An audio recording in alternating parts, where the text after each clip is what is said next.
Olá! Nesse vídeo teremos a apresentação do trabalho prático 1 da disciplina de Introdução à Robótica Industrial. Aqui vemos as questões que vão ser abordadas durante a apresentação. O meu nome é Daniele e eu vou falar sobre a questão 1, que diz respeito aos conceitos, e posteriormente a questão 4, que diz respeito à representação vetorial. Então, falando sobre as definições sobre os robôs. O conceito sobre o que é um robô, ele pode apresentar diversos significados e características, não existe um consenso universal sobre o seu significado, e existem divergências que são conceituais entre o mercado oriental e o mercado ocidental. Mas, segundo grandes empresas renomadas de robótica, a gente pode encontrar algumas definições que são estabelecidas por elas. Então, para a empresa RIA, um robô industrial, na verdade, ele vai ser definido como um manipulador multifuncional, que é reprogramável e é projetado para realizar a manipulação de materiais, peças, ferramentas ou peças especiais. Essa manipulação ela pode ocorrer através de diversos movimentos que são programados para que o robô consiga fazer várias tarefas. Já para a empresa ISO, um robô ele vai ser uma máquina manipuladora, a qual possui inúmeros graus de liberdade e é controlada automaticamente, sendo reprogramável, multifuncional e que pode ser formada por uma base fixa ou móvel para utilização em aplicação em automação industrial.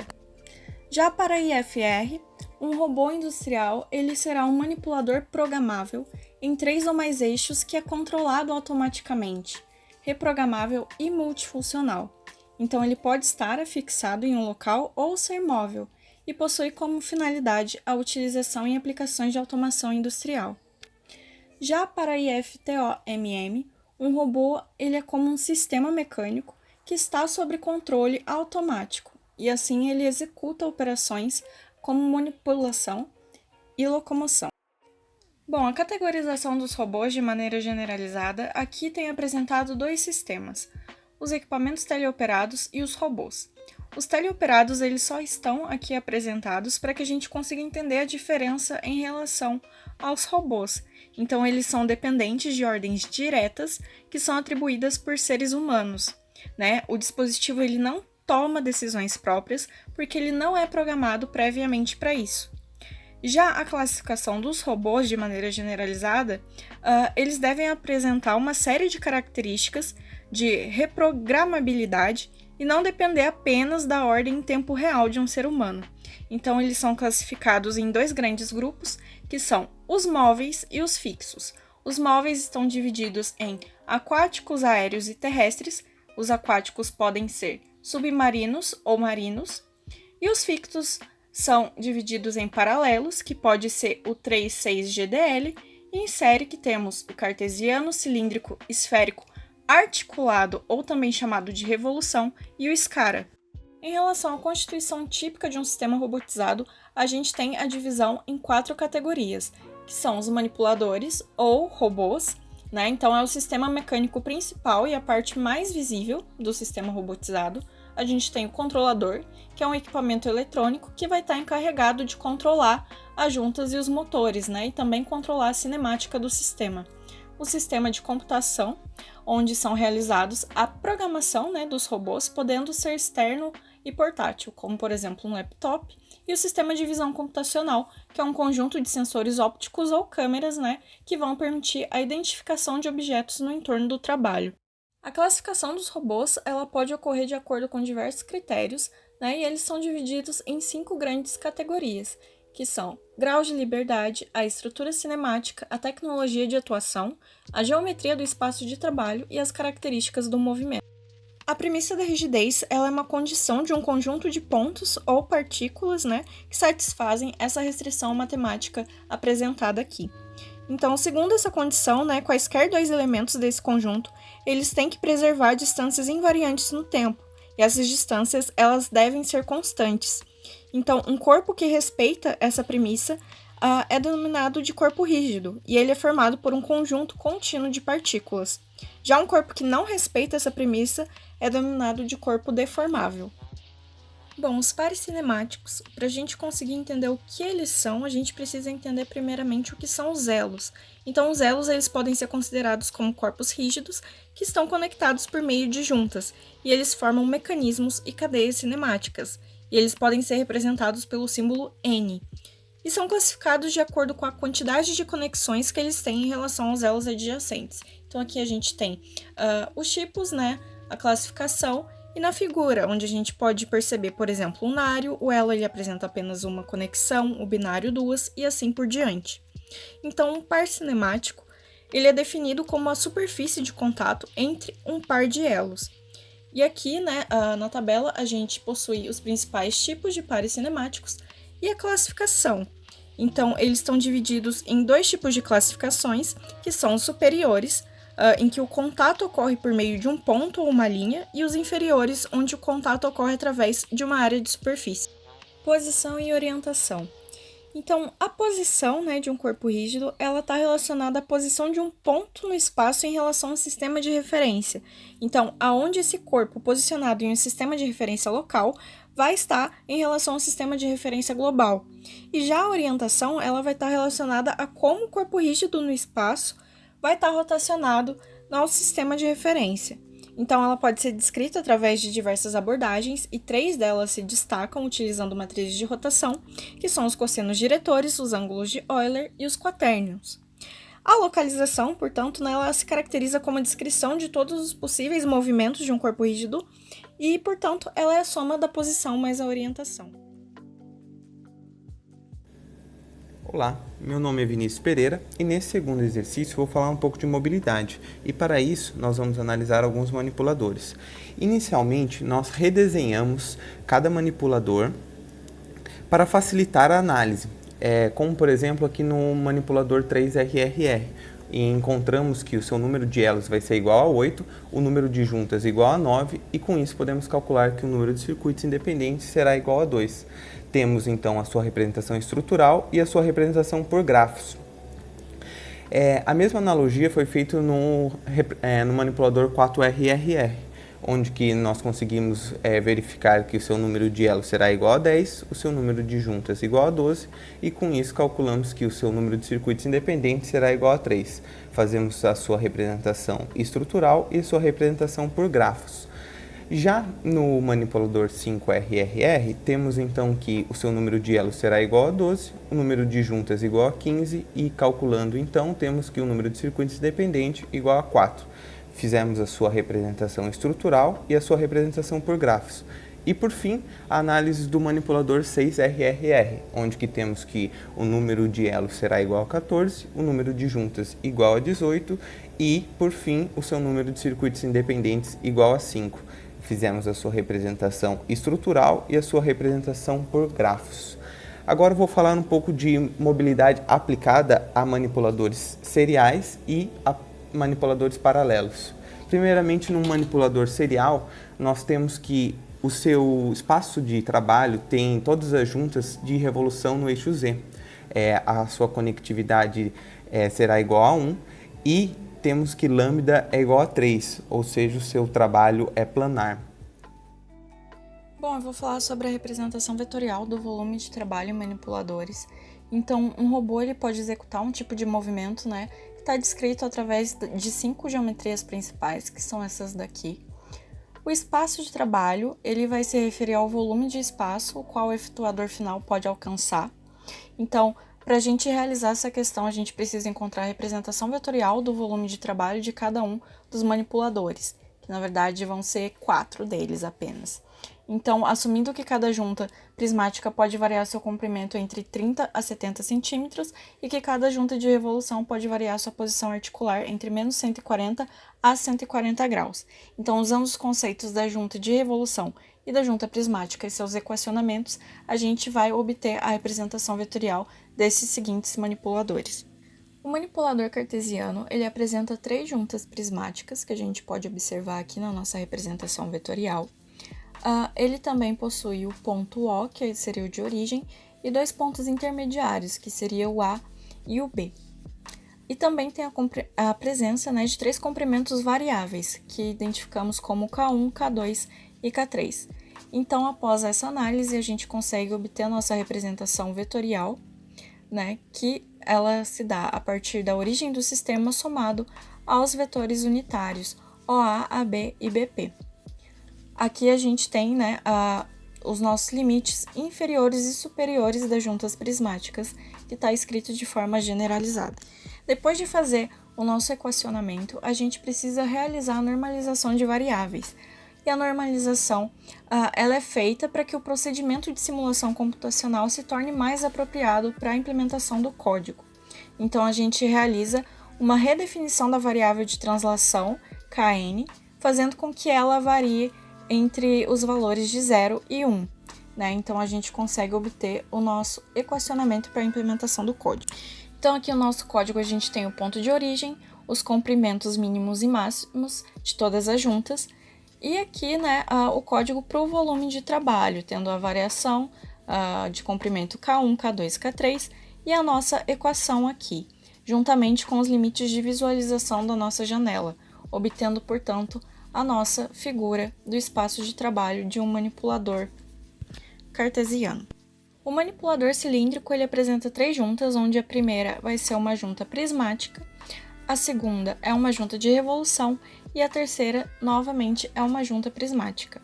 Então, aqui a gente tem o nosso ponto de interesse, que ele vai depender obrigatoriamente da revolução RZ e do comprimento variável da translação TXY. Na origem, a gente vai ter o nosso ponto O, e como ponto intermediário, a gente tem o nosso ponto A. A gente tem a presença de 2 comprimentos variáveis, que são o K1 e K2, e a revolução ela vai afetar a posição do ponto final de interesse P por um ângulo θ. Então, após essa análise, a gente consegue obter o nosso equacionamento, e a gente também vai ter a delimitação do nosso sistema vetorial. Então, aqui a gente precisa realizar novamente a normalização para conseguir fazer a implementação no nosso código, obtendo essa seguinte equação.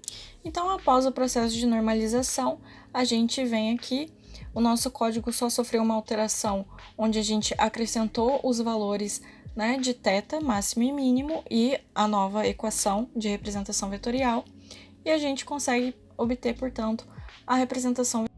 Já o manipulador esférico, ele apresenta 2 juntas de revolução e uma junta prismática.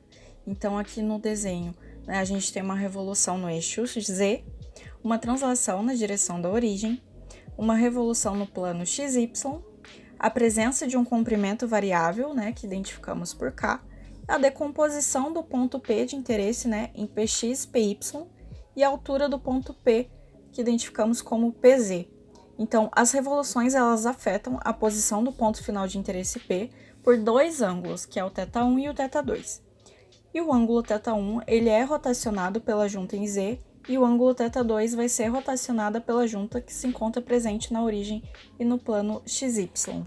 Então, a representação vetorial do ponto P ela vai ser obtida a partir das decomposições do eixo Z, X e Y, né, já que os 2 ângulos eles influenciam na representação vetorial desse manipulador.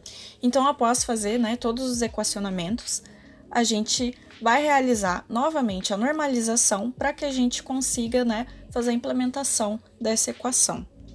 Então, aqui no novo código, a gente tem a implementação, né, dos valores dos 2 θs, θ1 e θ2, e a substituição da equação.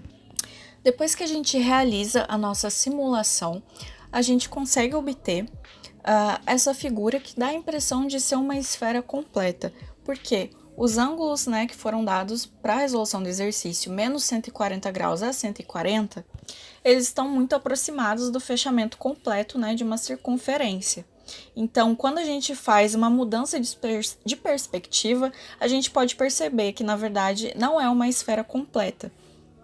Então, a gente acabou alterando os ângulos, né, para o θ1 ir de menos 90 a 90 e o θ2 ir de 0 a menos 90, e assim a gente consegue obter a imagem real desse tipo de manipulador, né, que resulta em uma cúpula esférica. O manipulador Scara possui 2 juntas que são de revolução e a terceira junta que é uma junta prismática. Então, na nossa representação aqui, a gente tem 2 juntas de revolução que estão no eixo Z, uma translação no eixo menos E. Na origem a gente tem o ponto O e como pontos intermediários a gente tem os pontos A e B. E ele se difere do manipulador esférico porque na sua representação vetorial a gente tem a soma dos ângulos θ1 e θ2 e também temos o comprimento L1 e L2. Então, após a gente fazer a nossa análise e obter as nossas equações com a soma dos ângulos, a gente tem que realizar novamente a normalização para poder implementar no nosso código. Então, a gente obteve esta nova equação da representação. Na simulação, a gente só vai ter o acréscimo do comprimento da barra fixa L1 e L2, que a gente utilizou um valor aleatório, que na verdade utilizamos o comprimento de 30 centímetros, e o acréscimo da nova equação de representação vetorial. A imagem obtida, a gente tem a impressão de ser uma esfera completa e oca, e isso acontece novamente por conta dos ângulos menos 140 a 140 serem bem próximos do fechamento de uma circunferência. Então, a gente realizou uma nova simulação, substituindo os valores dos ângulos para menos 60 a 130 graus, para que a gente conseguisse obter o formato real do espaço de trabalho do manipulador SCARA. Olá, eu sou o André e eu irei apresentar as questões 5 e 6 desse trabalho. Para a questão 5, é requisitado os valores dos ângulos de Euler, sabendo que será realizada uma rotação nos eixos I e JK. Sendo assim, teremos que utilizar os quaternos. Na primeira imagem temos a matriz de rotação dos ângulos de Euler e na segunda imagem temos os valores dos ângulos de Euler em relação à matriz 1. Na terceira matriz temos a matriz de rotação dos quaternos, utilizando quaternos. Sendo assim, para descobrirmos os ângulos de Euler, teremos apenas que substituir os elementos da matriz de Euler pelos elementos da matriz dos quaternos. Sendo assim, a gente vai obter os valores 1 da imagem 1 para θ, da imagem 2 para psi e da imagem 3 para φ. Na questão 6, temos a seguinte imagem, na qual possuímos várias referências. Para realizar os cálculos, teremos que utilizar rotações por cossenos diretores e iremos utilizar o sistema local de referência. Sendo assim, se houver mais de uma rotação, o sentido de multiplicação será da esquerda para a direita por causa do sistema local de referência escolhido. Para a matriz de rotação 0,1, será realizada uma rotação em y de menos 90 graus. Para a matriz 1,2, será realizada uma rotação em x de 90 graus, em seguida de uma em y de menos 90 graus. Para a matriz 2,3 de rotação, será realizada uma rotação em x de 180 graus. Para a matriz de rotação 3,4, será realizada uma rotação em y de menos 90 graus. Em seguida, uma rotação em z de menos 90 graus. E para a matriz de rotação 4,5, será realizada uma rotação em z de menos 90 graus. Agora desejamos verificar a seguinte afirmativa que está descrita. Para isso, a gente vai necessitar descobrir a matriz de rotação 0,5, na qual é a primeira figura. Para realizar a rotação da matriz, para descobrir a matriz de rotação 0,5, é necessário realizar uma rotação em y de menos 90 graus, em seguida em x de menos 90 graus.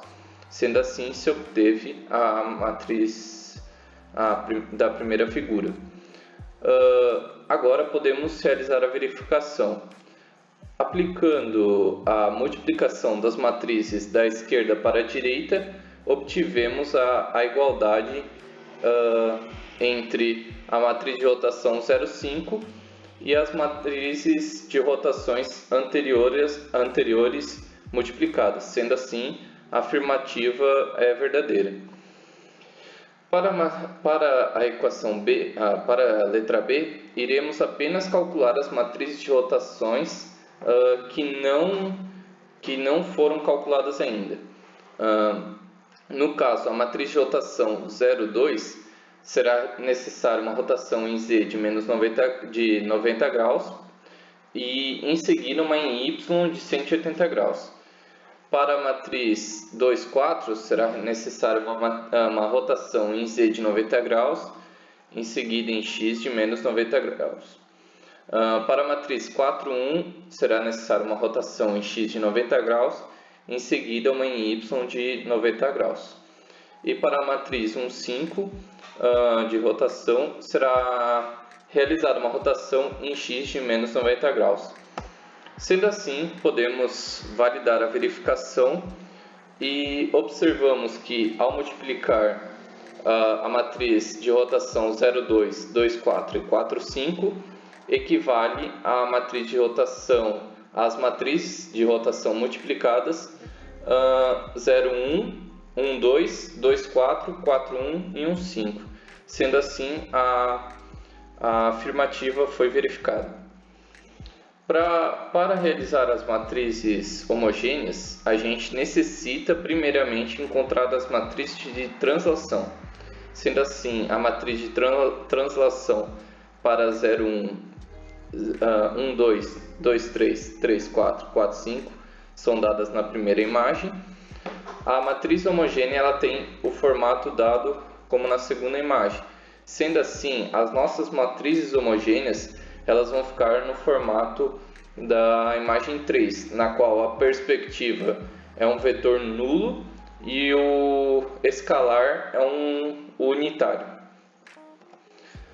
Sendo assim, na questão D, necessitamos encontrar o vetor de translação 0,5, na qual foi dado na imagem 1, e com ele conseguimos obter a nossa matriz homogênea 0,5. Para realizar a verificação, iremos multiplicar as matrizes homogêneas da questão anterior e igualar a matriz homogênea 0,5. Essas multiplicações das matrizes foram realizadas via software MATLAB, na qual forneceram um resultado que pode ser visto nessa figura. Porém, sabemos que o menos D menos F é igual a menos A. Sendo assim, as nossas ambas matrizes ficam iguais, confirmando a verificação.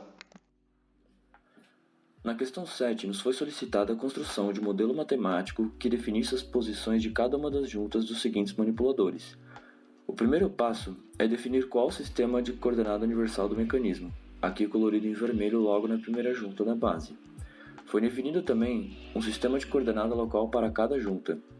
Utilizaremos matrizes de transformações homogêneas para encontrar as posições e translações dos elos. Como o mecanismo possui apenas movimentos de rotação em um eixo, arbitrariamente definido como eixo Z, utilizaremos essa matriz de transformação homogênea. Para a relação entre o sistema de coordenada universal e o primeiro sistema de coordenada local, a matriz de transformação homogênea possui apenas componentes de rotação, sem translação, já que o eixo central de ambos os sistemas se encontram no mesmo local. Para a relação entre a primeira junta e a segunda, utilizamos a rotação de θ2, junto com o comprimento L1 da junta. O mesmo vale para a próxima junta, utilizando θ3 e L2. Para a relação entre o terminal de atuação com o último sistema de coordenada, utilizamos apenas componentes de translação, já que não há uma junta de revolução. Dessa forma, a posição final do atuador em relação à base é definida na primeira e segunda linha da última coluna da matriz resultante.